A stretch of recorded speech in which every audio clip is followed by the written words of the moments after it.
Él es el viceministro de Transporte, con quien vamos a hablar de muchos temas. Le preguntaban de entrar al aire, ya descansó un poco después de vacaciones, porque en ese periodo es cuando se activa todo el Sistema Nacional de Protección Civil y ahí está el BMT. ¿Qué tal? Bienvenido, buenos días. Gracias, buenos días Cecilia, buenos días Luis, un placer estar con ustedes, gracias por la invitación.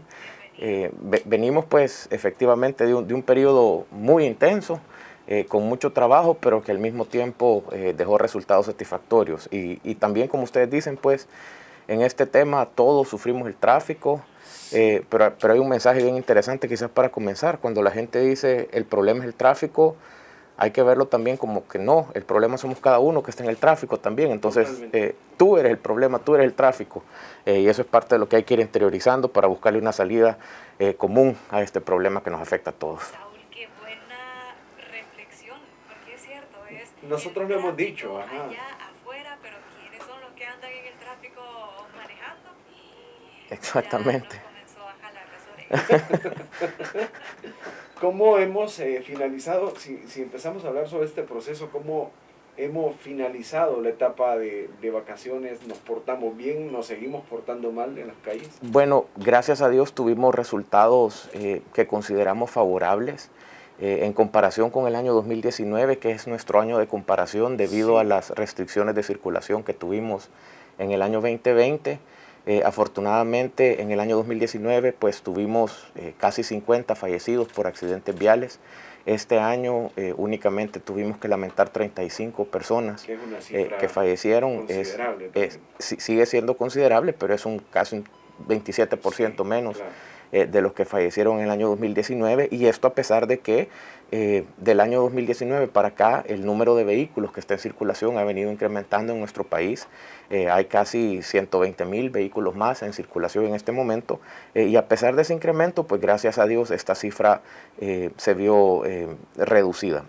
También pues en el caso de los accidentes hubo una ligera reducción, tuvimos una reducción de casi el 3.6% en el total de los incidentes registrados, y en el caso de los lesionados sí hubo un alza pequeña, hubo un 5% extra de lesionados, pero en general los números sí fueron favorables. Logramos sacar de circulación a más de 70 personas que fueron detectadas manejando en estado de ebriedad, y consideramos que la colaboración interinstitucional que hubo, el trabajo coordinado de todos los miembros de Protección Civil, Fuerza Armada, Policía, Ministerio de Turismo, Ministerio de Salud, Ministerio de Gobernación, por supuesto, bomberos, Policía Nacional Civil, dio muy buenos resultados, y creo que marca una pauta y una evidencia muy concreta de que este trabajo articulado es el camino para poder enfrentar problemáticas como el incremento de accidentes en periodos vacacionales.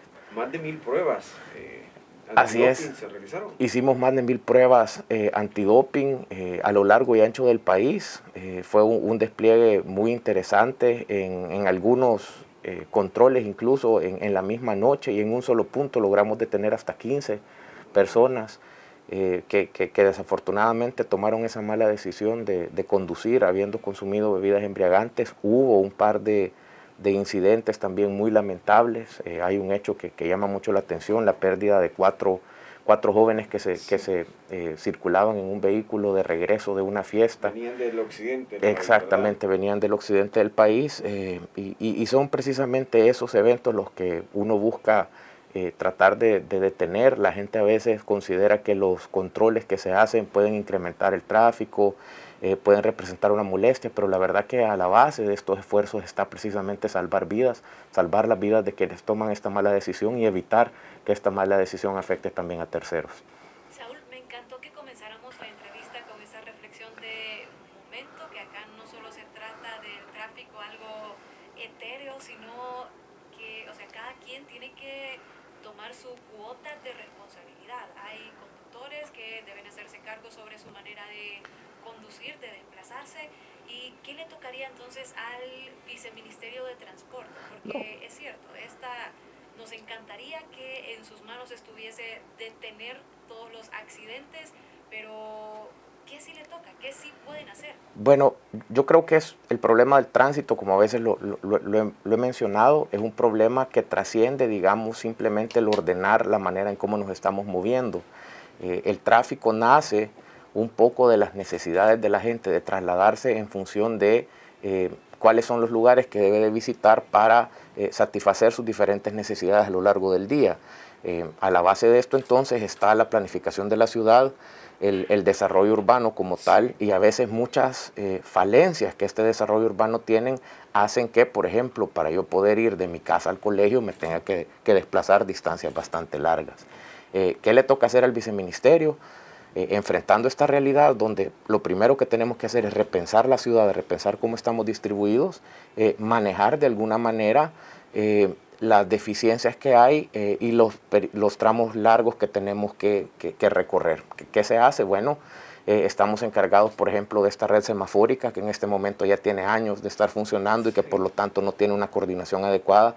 Estamos trabajando para poder poner a disposición de todos los salvadoreños una red semafórica nueva, una red que va a permitir articularse de mejor manera entre semáforos y que por lo tanto va a permitir un tránsito más coordinado y que va a reducir los tiempos de circulación, porque va a permitir que en función de la cantidad de vehículos que esté en una intersección, la intersección siguiente se puede ir preparando para recibirlos y ajuste los tiempos de verde de una mejor manera. Entonces, hacer estos ajustes, hacer también algunas observaciones o modificaciones a algunas partes del espacio vial que tenemos son cosas que nosotros tenemos que ir promoviendo. Y también creo que es importante decirlo, las reformas de la ley de tránsito que también son importantes. El otro problema que nosotros tenemos en el tránsito es que a medida nosotros nos vamos despersonalizando, por decirlo así, o desentendiendo de esta verdad que es que el tránsito y el espacio vial es quizás el espacio de convivencia por excelencia que tenemos los salvadoreños. Todos los días todos salimos y nos encontramos con otros conductores, con peatones, con usuarios del transporte colectivo y tenemos que ir interiorizando que la empatía, el respeto por los demás son valores que son muy importantes. Entonces, todo el llamado de concientización que se debe de realizar para poder reducir accidentes, para poder generar una mayor empatía en los conductores son parte de las labores que también el viceministerio tiene que liderar y lo hacemos a través de instituciones amigas como el FONAT y el CONACEBI, a través de las cuales nos mantenemos en campañas permanentes para llevar esta concientización, para poder ir tratando de asistir en estos montones de fallas que tenemos. ¿Qué otro tema nosotros hacemos? Bueno, estamos también encargados de garantizar que las personas que están allá afuera cumplan con la ley y la conozcan. En el caso de los motociclistas, por ejemplo, que es el número o el sector del tema tránsito que más está creciendo, estamos en la obligación de buscar que los motociclistas se capaciten. Más de la mitad de los motociclistas en este momento ni siquiera licencia. No tienen una licencia y por lo tanto buscar identificar a estas personas, en un primer momento sacarlos de circulación y procurar que se capaciten es también parte de las cosas que tenemos que hacer. La batería de obligaciones y atribuciones que el BMT tiene es grande, pero creo que igual el mensaje con el que yo comenzaba era también para decirles, bueno, es que cada quien desde su trinchera también puede contribuir a que el tránsito, ese tráfico caótico del que nos quejamos todos los días, también pueda ir cambiando de alguna manera. Viceministro, y pregunta complicada.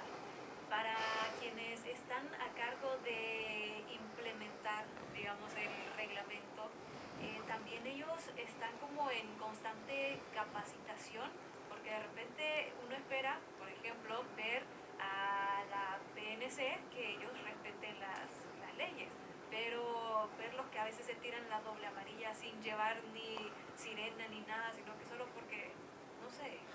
Que vuelve al mismo tema, la responsabilidad personal. Exactamente. De la que estamos hablando. Yo creo que ese es un tema muy valedero. Creo que los primeros llamados a dar el ejemplo somos las personas que estamos involucradas en el tema del control del tránsito. La Policía Nacional Civil, a través de la División de Tránsito, juega un rol muy importante para nosotros. Ellos son los enforcers de lo que nosotros dictamos. A veces se hace esa distinción y que creo que vale la pena reforzarla. Muchas veces cuando hay un incumplimiento en la calle dicen el BMT venga y sancione. El BMT realmente no sanciona a la policía. Los que tienen la capacidad de imponer las multas son ellos. Y procurar también que estas malas prácticas, que no se pueden generalizar, la verdad, pero sí pueden haber ejemplos aislados de casos donde hay algún abuso o un incumplimiento de un vehículo oficial, son prácticas que igual tenemos que irlas castigando como que las hubiera realizado una persona no vinculada a un medio oficial. Sí. Creo que todo eso es parte de lo que nosotros hemos ido tratando de interiorizar. Creo que hay una gran ventaja ahora con las redes. La capacidad de denuncia, la capacidad de señalar también es mucho más amplia.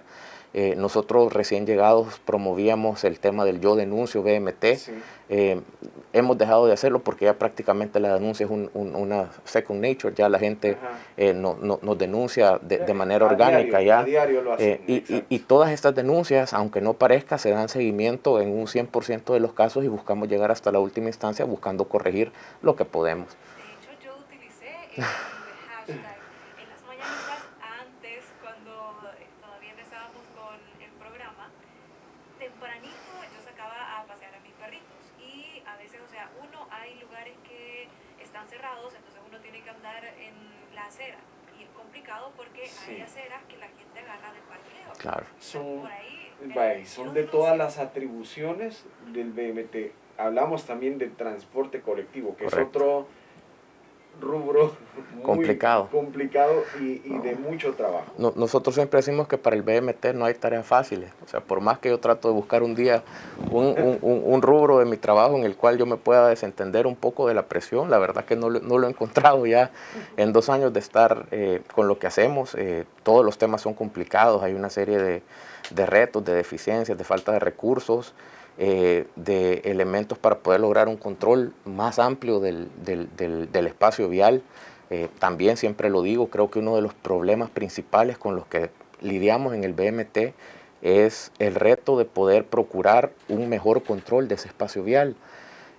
Para controlar el espacio vial nosotros disponemos de, en este momento, 260 gestores y aproximadamente 1.200 oficiales de tránsito de la policía. Para todo el país. Estos mismos 1.200 oficiales vienen desde el año 2000. La cantidad de policías de tránsito no ha aumentado en este tiempo, a pesar de que desde ese entonces, desde el año 2000, la cantidad de vehículos que teníamos en el país sí que ha crecido. En el año 2000 nosotros teníamos aproximadamente 500.000 vehículos y en este momento ya vamos a llegar casi al 1,5 millones de vehículos. Entonces,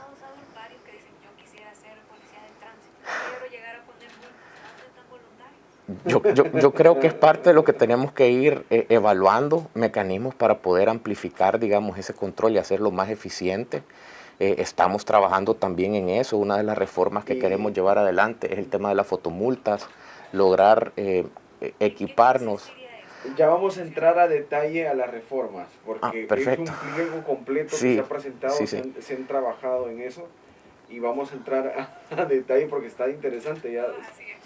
Sí, la verdad que sí hemos tratado de ser bien responsables como para identificar las diferentes limitantes que el BMT y el tránsito tienen y tratar de poner sobre la mesa algunos elementos que consideramos nos van a ayudar a corregir las deficiencias que usted menciona. Hay una parte de las reformas que tiene que ver solo con el transporte público y que también esperamos que más allá de que se malinterprete, que el BMT lo que quiere es que las multas suban, el BMT lo que quiere es castigar al operador de transporte. Realmente lo que queremos es que generemos una conciencia en la cual cada usuario del transporte, cada usuario de tránsito diga no, vale más la pena que yo me comporte dentro de lo que el reglamento de tránsito me obliga a hacer, que de hecho ya tiene que hacerlo, pero que empiece a pensar que sí pueden haber consecuencias o implicaciones negativas que le hagan, que sirvan de un disuasivo verdadero para que la gente se comporte de mejor manera. Saúl, ¿y tienen en datos, en números concretos, qué sector, digamos, es el más mal portado en las calles? Porque uno dice, no, es que son los buceros, no, es que son los motociclistas, no, son los taxistas. Sí. ¿O será que nos da la sorpresa los particulares? Yo creo que hay un tema interesante. Normalmente tendemos a pensar en que el transporte público y los camiones de carga son de los más mal portados.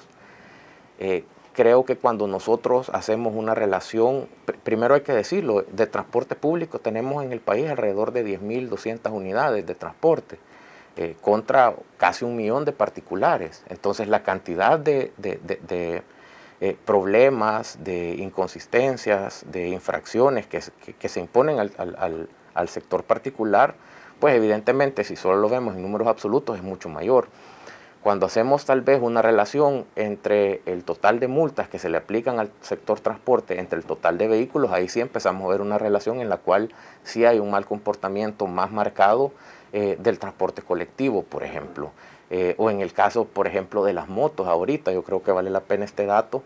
En este momento en el país, en lo que va del año, gracias a Dios, tenemos un 6% menos de muertes por accidentes de tránsito de lo que teníamos en el año 2019. Pero si nosotros aislamos de este análisis solamente las motos, en el caso de las motos, el número de fallecidos que tenemos en este momento sí es un 25% más alto que el que teníamos en el año 2019. Entonces, sí estamos teniendo más problemas, por ejemplo, en el caso de las motocicletas que en el caso de los vehículos de 4 ruedas. Y en el caso, por ejemplo, del transporte de carga, el transporte de carga en este momento, en términos de las infracciones y en términos de los fallecidos, no llega ni siquiera al 10% del total de incidentes de los cuales le podemos atribuir directamente a este sector. Entonces, evidentemente todo hay que matizarlo. Creo que el hecho del transporte colectivo es que lo tenemos tan presente, tan vivo, Sí, sí. llama más la atención. El hecho también de que cuando hay un accidente de transporte colectivo, Es mucho más las amplificado, implicaciones y sí. las consecuencias son mucho mayores, igual que en el caso de cuando se involucra una rastra. Entonces, claro que tenemos que poner atención en estos rubros, hacerlo de alguna manera es más fácil porque la cantidad es menor y es parte de las cosas que con las reformas también queremos llevar adelante. Bueno, si quieren hablamos así y pasamos a hablar de estas reformas, porque, bueno, yo tengo ahí el documento que se presentó ya en la Asamblea Legislativa, más que una reforma, es prácticamente una nueva ley. Sí. ¿Cuántas reformas se han presentado? 160 me parece, yo estuve leyendo todo el documento, pero sí, ¿cuánto tiempo tardó el trabajo en este anteproyecto? Les soy honesto, Luis, nosotros comenzamos a trabajar este proyecto desde que llegamos al viceministerio, ahí en agosto del año 2019. No hemos dejado de trabajar, digamos, en las reformas que considerábamos eran importantes y anhelábamos mucho el día y el momento de poder presentarlo. Creo que ya en la mesa de los legisladores tenemos una propuesta que de aprobarse tal como la hemos presentado nos va a dar herramientas y nos va a dar instrumentos importantes para que nosotros podamos ser más efectivos y eficientes en ese control del espacio vial que tanta falta nos hace, y esperamos pues que la evaluación y el análisis que los legisladores vayan a hacer, el proceso que haga falta, no dure demasiado tiempo, sino que realmente ya nos permitan a nosotros con esta aprobación de la ley poder tener un mecanismo más eficiente, un marco más riguroso y más completo para poder realizar de mejor manera el trabajo de la institución. Saúl, los objetivos principales que buscan cumplir a corto y mediano plazo con estas reformas. Bueno, parte de los objetivos principales con los que nosotros estamos trabajando en este momento es poder procurar un mejor control del espacio vial, reducir el total de los accidentes y en particular poder poner la ley en función de los usuarios y no en función de sectores particulares. Creo que en el caso, por ejemplo, del transporte colectivo, mucho de la redacción que nosotros encontramos en la ley parecía que estaba escrita y redactada para favorecer, digamos, al operador de transporte. Sí. ¿Algún fragmento específico? Bueno, para no entrar en detalle, parte de las multas que se colocaban al sector transporte por incumplimientos realmente eran a nuestro juicio, multas menores en función de la responsabilidad tan grande que implica el transportar 60 personas, 50 personas en una unidad. Entonces, el poder en este momento modificar todo ese marco para que, por ejemplo, el operador de una concesión, el dueño de una unidad, esté vinculado, digamos, con la responsabilidad que tiene un conductor, para nosotros era un elemento importante. En este momento, mucha de la gente que era dueño de una concesión se desentiende de las acciones de sus conductores, pero la obligación de contratar buenos conductores recae siempre en el operador, o tiene que ser así. En el concesionario. Exactamente. Entonces, modificar ese tipo de elementos para que haya una responsabilidad mayor y para que también podamos ser más efectivos cuando haya un incumplimiento y poder retirar una concesión, creo que va a permitir que la responsabilidad con la cual se asume el reto de prestar un servicio público como el del transporte colectivo mejore, y que en esta medida también nosotros podamos tener un sistema más ordenado y por sobre todo reducir la cantidad de accidentes tan altas que tenemos ahorita. Se habla, bueno, y anoche le decía a Ceci, teníamos un debate en TikTok, yo tenía un en vivo. La gente le preocupa el tema de las multas. Claro. Es decir, el bolsillo, eso sí les preocupa. Según la propuesta, 50, 100 y 150 dólares. Sí. ¿Qué más se puede esperar en estas reformas en torno a multas? Bueno, en el caso otra vez del transporte colectivo, estamos modificando todo el marco sancionatorio del sector transporte precisamente para que el retiro de la concesión sea un elemento que también sea considerado a la hora del espacio sancionatorio. Regresando a la preocupación que manifiestan las personas, yo honestamente no dejo de preguntarme por qué esa inquietud, cuando el espíritu precisamente de una multa es el de castigar un comportamiento indebido que no debería de considerarse, digamos, por el conductor normal y tradicional. Nuestra obligación, independientemente que la multa sea de $5 o de $5,000, es no infringir la ley. Entonces, esa preocupación que algunas gentes muestran, por supuesto, más allá de las valoraciones políticas y que puedan realizarse y que puedan malinterpretarse o venderse de una manera equivocada, creo que no deberían de ser una preocupación legítima del conductor que cumple con la ley y que se ve afectado por los incumplimientos de los demás. Yo les decía eso justamente, en 23, 24 años más o menos que tengo de tener autorización para conducir, me han puesto 3 esquelas. Exacto. Una que la fui a apelar. Exacto. Y el tribunal dijo que yo tenía la razón y todo bien. Y las otras 2, una porque me estacioné en un eje preferencial, obviamente estaba infringiendo la ley. Y una más, justo un 24 de diciembre iba para Santana yo, como a las 3 de la tarde, tranquilito, y me pararon, me enseñaron la pistola, 96 kilómetros por hora, la carretera es 90 y tenía toda la razón el agente, y igual me tocó. 23 años de conducir, es decir, igual. Es mínimo, pero hay personas, han ido a presentar avisos a la fiscalía. Exactamente. Hablemos de esto, porque hay personas que tienen unas deudas en esquelas. Y ese es precisamente el tema. El conductor tradicional a lo largo de su vida no deberá de llegar ni a las 5 esquelas. Pero claro, sí hay casos de personas reincidentes, personas infractoras que realmente el tema de las multas y en su valoración actual no parece ser un disuasivo adecuado para dejar de incumplir la ley. Nosotros hace algunas semanas nos presentamos a la Fiscalía, es primera vez que un viceministro hace este proceso que es de ley. O sea, no entiendo por qué los antecesores no decidieron hacerlo, porque es parte de sus obligaciones como funcionarios. Y nos presentamos ante la Fiscalía con aquellos casos de conductores reincidentes que tenían una acumulación de multas considerable. Había un caso de una persona que tenía en el último año nada más cerca de $5,000 de multas acumuladas. Si nuestra multa es de 57.14, se imaginarán que entonces esta persona había superado casi las 50 infracciones y simplemente se había desentendido del tema. Son estos casos los que nosotros queremos empezar a atender y a controlar con esta... A ellos sí que les preocupa el incremento. Exactamente, y probablemente es fácil también que quieran mover la percepción ciudadana a decir, no, es que este es un ataque al bolsillo, pero no se trata de eso. O sea, yo sí llamaría a la población a no dejarse sorprender por esta otra visión y a mejor interiorizar que lo que estamos buscando es que todos estos irresponsables, a los cuales me refiero y que son una minoría, dejen de actuar como lo están haciendo.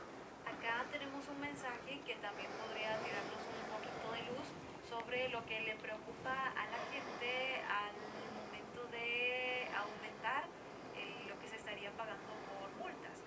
Nos dicen cómo van a evitar el abuso de autoridad al aplicar las esquelas, porque bien se nota cuando buscan una excusa para poner la multa.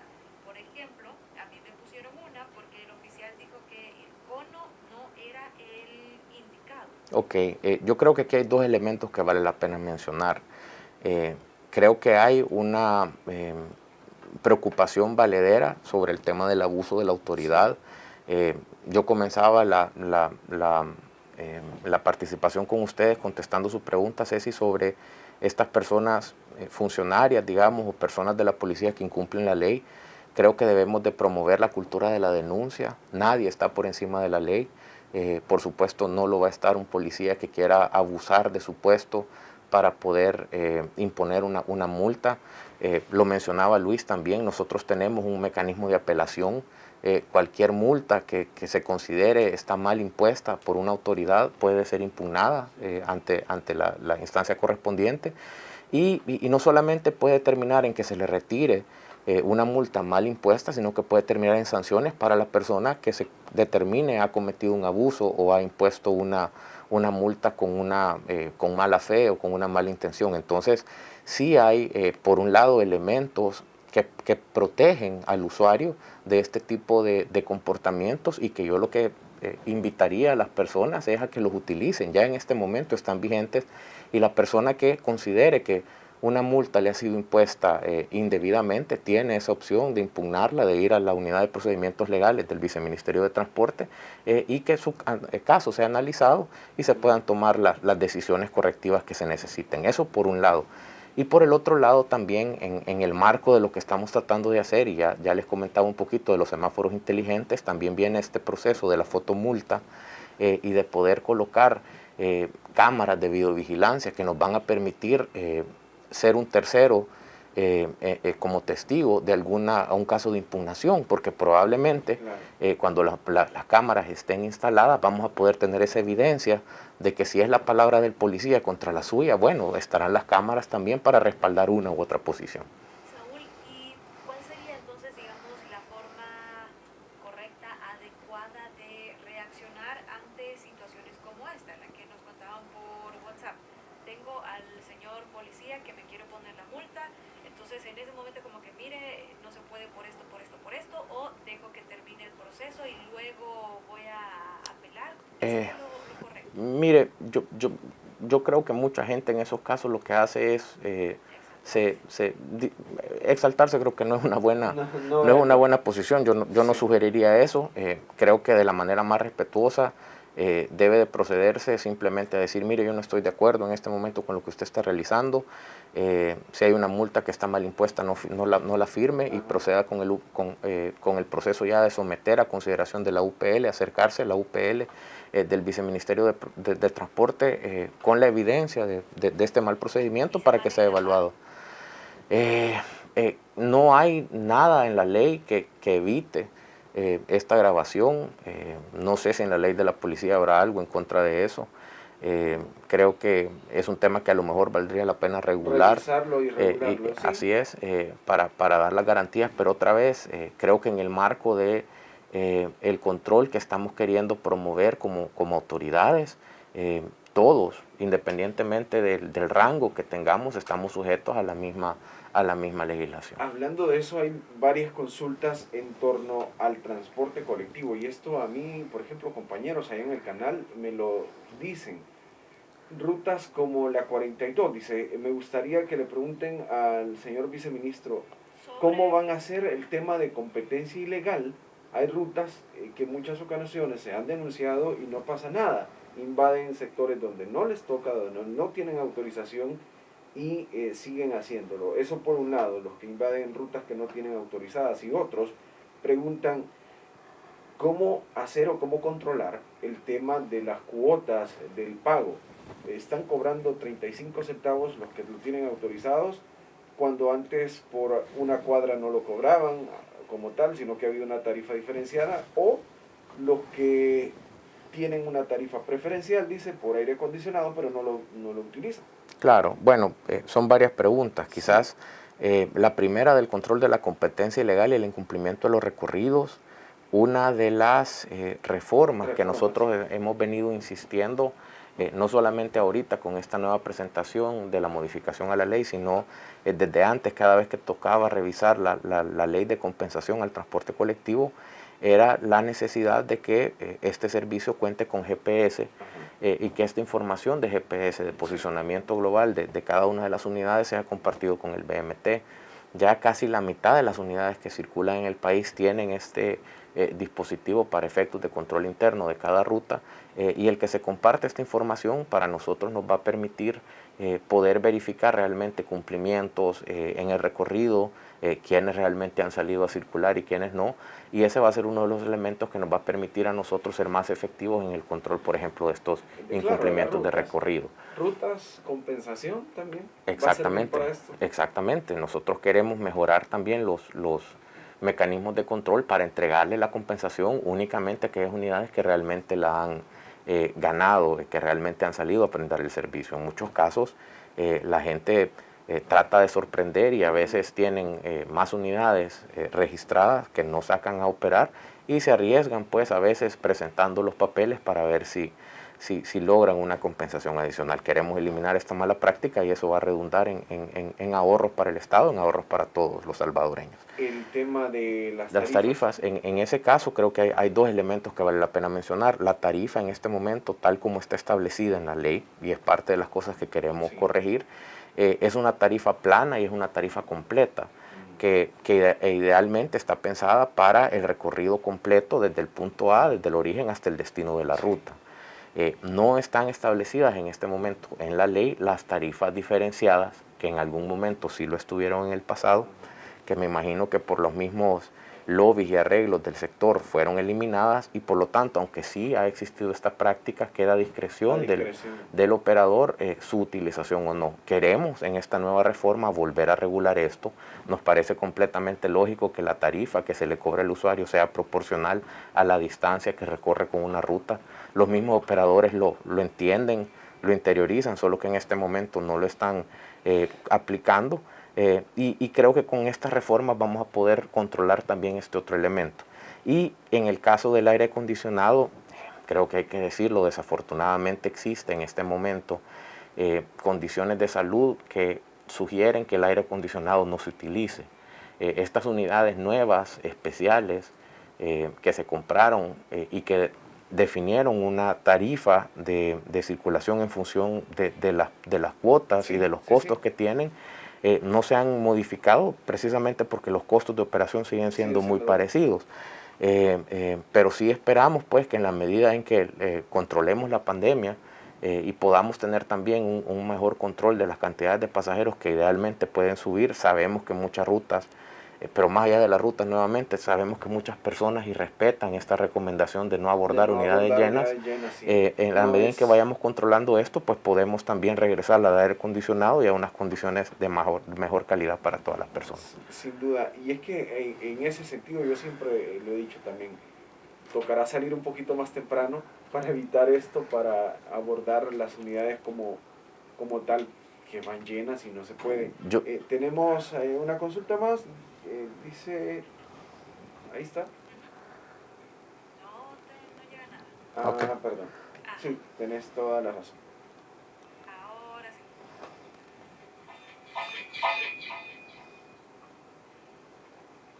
Llegamos a las 8 de la mañana más 6 minutos, 8:06. Tenemos en nuestra cabina al viceministro de Transporte, Saúl Castelar. Gracias por sus mensajes que nos están llegando al 6309-4935. Muy buenos días, felicidades ahí al viceministro y al programa, ¿verdad? Mire que para mí felicidades ahí porque todo lo que yo siento que él está haciendo, ¿verdad? Está bien, ¿verdad? Uno que es responsable no tiene ningún problema. Entonces, aparte de esto, quería yo ver si me ayuda ahí el viceministro. Soy taxista, tengo una línea. Ahorita no puedo refrendar porque me la han bloqueado. Entonces, porque se me pasó el mes de refrenda, porque se me fundió el motorcito. Entonces, allí me comió, como decimos, el tiempo y no he podido refrendar por la tardanza del experticio. Se me pasó el tiempo, ¿verdad? Espero oírlo por la radio. Gracias, buen día. Gracias. Bueno, casos excepcionales pueden analizarse y pueden verificarse al interior del viceministerio en la instancia correspondiente. Será la Dirección de Transporte la que revise el caso. Yo creo que hay que mencionarlo. Este viceministerio de Transporte está tratando de desvincularse y desmarcarse de las prácticas tradicionales que el BMT ha manejado. En el pasado, muchas personas dejaban que sus permisos se vencieran y llegaban al BMT con una tranquilidad y frescura, esperando que se les renovaran los permisos como que si los mismos nunca hubieran fenecido o expirado.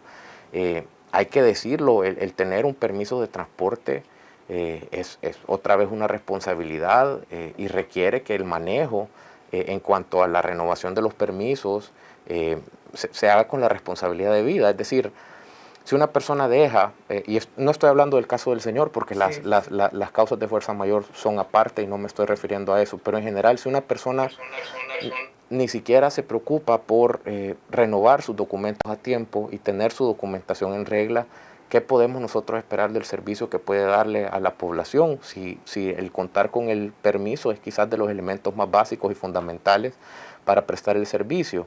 En el pasado la gente llegaba con 2, 3, 4 meses de reparo, con permisos expirados y consideraba que no pasaba nada y que él podía continuar como que si el permiso nunca hubiera vencido.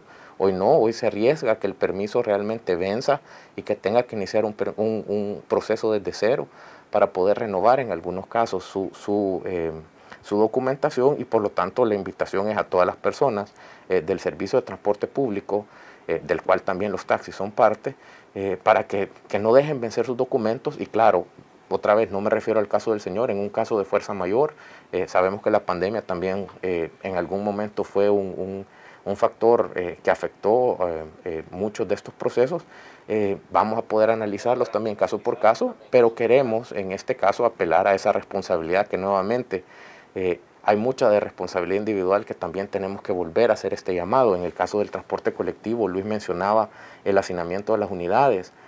Hay mucha queja hacia el BMT, donde dicen, mire BMT, ¿por qué no sanciona a la ruta? Porque mire cómo va el bus. Pero yo no veo a la ruta obligando a la gente a subirse. Esa responsabilidad individual de cada persona también tiene que jugar un papel y no la podemos olvidar y no la podemos menospreciar ni desvalorar en este esfuerzo que estamos haciendo para tratar de cambiar un poco cómo el tránsito y el transporte funciona en nuestro país. Un poco de trabajo dificultoso será cambiar el chip de es muy cuántos difícil. Años. Es realmente difícil tratar de ir también por ese proceso. Hay que iniciarlo, van a ser procesos graduales. Yo creo que ese también es un mensaje que vale la pena mencionar. Mucha gente se asusta de las aspiraciones y los anhelos que trae la nueva ley de tránsito y transporte. Nosotros entendemos que la base principal de esto es poder plasmarlo en una ley, pero lograr, digamos, todos los objetivos que la ley implica y que la ley contempla va a requerir de un proceso gradual. Queremos ver unidades más nuevas en la calle, pero no vamos a bajar la edad de las unidades de 20 que en este momento tienen las unidades de transporte a 15 el próximo año. Estamos planteando un proceso gradual precisamente para dar un respiro y tiempo suficiente para que nos vayamos acomodando todos, porque entendemos también los retos que el sector transporte tiene. Algo que también me llamaba muchísimo la atención porque es algo necesario, lo de cambiar, renovar todo el equipo de semáforos. Estas compras que se hagan, las inversiones que se hagan, ¿van a ser públicas, Saúl? Sí, son inversiones públicas. Esta primera fase para renovar el parque semafórico requiere de una inversión de aproximadamente $50 millones. Afortunadamente ya hay avances con el préstamo que se requiere para realizarlas, pero creo que a la larga, como va aparejado con el tema de la fotomulta, puede convertirse en un sistema que sea autosostenible a la larga y que logre realmente no solamente los ahorros en tiempo para la población, sino que también un mecanismo de autosostenibilidad que nos permita mantener y ajustar el sistema de semáforos a lo largo del tiempo también.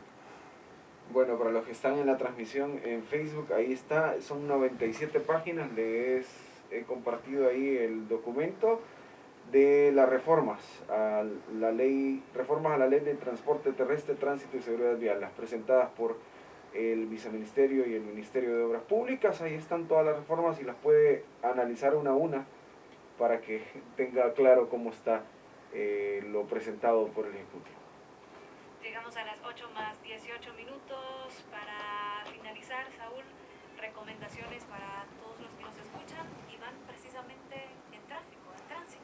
Gracias. Bueno, yo creo que lo principal vuelve a ser esa empatía que debemos de tener todas las personas que conducimos. Muchas veces cuando empezamos a conducir, nos abstraemos, digamos, de la realidad y algunos no estamos muy conscientes de todo lo que pasa alrededor nuestro. En la medida en que nuestra conciencia y nuestra empatía realmente aumente y consideremos que este es un espacio de convivencia donde estamos compartiendo con los demás, en esa medida creo que el respeto por la normativa de tránsito, el reducir la velocidad, se van a convertir en prácticas que sí se van a adoptar. Creo que es importante mencionarlo, todos tenemos la obligación para buscar hacer de este espacio vial un espacio de convivencia más seguro, tener que cumplir toda la normativa de tránsito, y el llamado entonces es a esa colaboración conjunta que necesitamos para poder hacer que el tránsito y el tráfico funcionen de una mejor manera. Ahí está, seamos responsables, hay que tener esa cuota personal también para evitar contratiempos. Ahí está, se presentó el 20 de julio la propuesta a la Asamblea Legislativa y estará entrando a discusión en las próximas semanas. 8 de la mañana más 20 minutos. Muchísimas gracias, Saúl, por la visita, por el tiempo y esperamos una próxima visita. Ya cuando estén aprobadas las reformas, ya cuando se haga la modificación y vamos analizando cómo ha ido cambiando también. Listo, muchísimas gracias por la invitación y nos tienen siempre a la orden. Pasen feliz día. Gracias, 8 de la mañana 20 minutos. Vamos a la pausa, esto es De Buenas en Radio Corazón.